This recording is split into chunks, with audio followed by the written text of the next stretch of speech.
Hello everyone and welcome to this video on this course of getting started with Angular. In this video we will be continuing our work on the course project which we were building, which was a basic level e-commerce application. In the previous video I went over the concepts of directives, what are directives, and we also built out a very basic directive which was a highlight directive which was used to not only change the background color of an element but also change the inner HTML inside of it. In this video, I will be going ahead and using the directive concept that we learned and try to do something fancy with the course project, which I have open over here. So yeah, without further ado, let's get started. So what we're going to do is we already have this e-commerce application basic level setup. So we can, I guess, play around with a little bit. What I want to do is I want to add a drop down on this manage button at the top. I've already added this manage button before the start of this video because, like I said, this is not a CSS or HTML course. I'm trying to get over the concepts of Angular. So what I want to do is that once someone clicks on the manage button, a drop down should appear. And to give you guys an example of what I mean, as you can see, this is basic level bootstrap. So we have these, cool looking, fancy looking drop downs which appear, and I want to implement that same thing on the manage button. And the way I'm going to do that is I have the code over here already written in bootstrap. I can definitely copy all of this code and use this, but it will give me the button which I don't want. I want to have the drop down but just not use the bootstrap button. So what I'll do is I'll just go ahead and copy this unordered list over here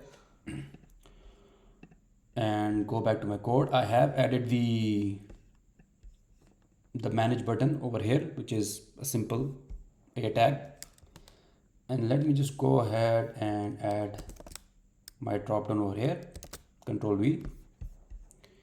And once I do that, and if I go back to my application, obviously nothing will happen right now because we don't have any action which is linking the button and the unordered list together. But I would like to show you guys something if I possibly can. Now, if I hover over this manage button, not sure if you guys can see it. Now I think you should. I do see the unordered list over here. And if I add a class to it of show, the list appears. And if I remove this class of show, the list disappears. This is the exact behavior which I want for my this is the exact behavior which I want. Remove and add that show class, and we can achieve this using the directive. So first thing I'll do is I'll remove some of this extra stuff which I don't need. This should be good enough. Now how do we go about doing this? Before I do, I actually want to give this a min width.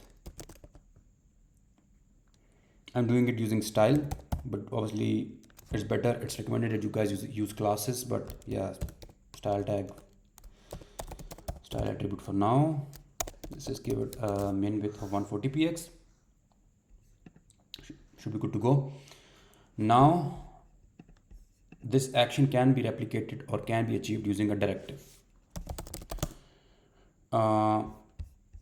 Obviously I was practicing. I already have a directive created, but I think it's better if I create one from the start. Let me just delete the folder. It's gone. Okay. New terminal. I do cd source, cd app, and now I will do ng, g for generate, d for directive, and let's just call it drop down. That should have created a directive for us, and it did, but it's recommended that you guys add directives. You know what, I'll do something. I will not actually use this because I want the directives to be in a specific folder and not just be inside of the main root file. Let me just remove it from here as well, and what I do is mkdir directives. Now that I have a directives folder, I go inside of it and I will do the same command, which is ngGD drop down. Now, yeah, this is exactly what I wanted. Now that my directive has been created, I will go ahead and start implementing the code which I want to implement. First things first, I will be implementing a host listener. And remember, host listener is used to listen to specific events. It can be a click, it can be a hover, it can be a keystroke, all different type of, all different types of events. Key up, key down, all of that stuff. And I want to listen to the click event for now. And I will call this on click.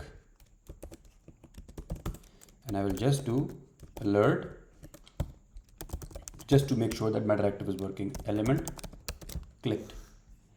Now once that is out of the way, the other thing is, which I went over in the previous video, we have this selector over here, right? So we copy the selector over here.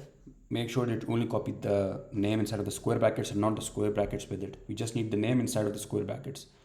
Go inside of my header.component.html and place it right over here. I already placed it because I was preparing this lesson, but yeah, just go ahead and place it. And once that is done, we open the project and let's see what we get. Just refresh it for good measure. The directive is working. Now, how do we go about and show that drop down, that the toggling behavior of that drop down? Well, the way I will do it is that I'll show you guys in a minute how I will do it, but to put in theory, I will fetch that element and I will manually, using JavaScript, I will add the class show manually into my unordered list element over here. So once this list has the show class with it, the unordered, the UL tag has the show class with it, it will appear. Once this show class is removed, it will disappear. And to do this, what I will first do is I will give it an ID of like this, managed drop down, like this. I have given it an ID, and I will go back to my dropdown.directive.ts and I will define a variable is open and I will say false. That's good. Now what I will do is I'll say if is open. Okay, this dot is open. Yeah, let's just give it a boolean. Yeah, I think that should work. Yeah, so I will do if this dot is open, basically implying whether it's true or false. So if it's true, I would like the drop down to close, whereas in the else condition, if it's false, I would like the drop down to appear. Simple enough. But first, what I'll do is I will define this element doc, and I will do document dot get element by ID. Remember, we defined an ID. We gave an ID to our element over here, which was managed drop down. I'll just copy this, go back to my dropdown.directive.ts, and I'll basically fetch that element using the managed drop down ID. Now that I have the ID, obviously this is the case in which my drop down is already open. So in the case if my drop down is already open, what I will do is doc.classlist.remove. I will expect that it will have the show class already there because it's open, and this dot is open will be false. Else what I will do is just copy this code over here.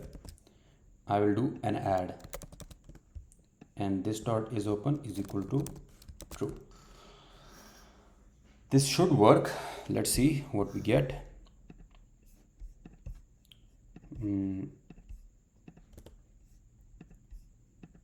Okay, top down is appearing. Yeah, there you go. Simple top down, but there is one caveat to this.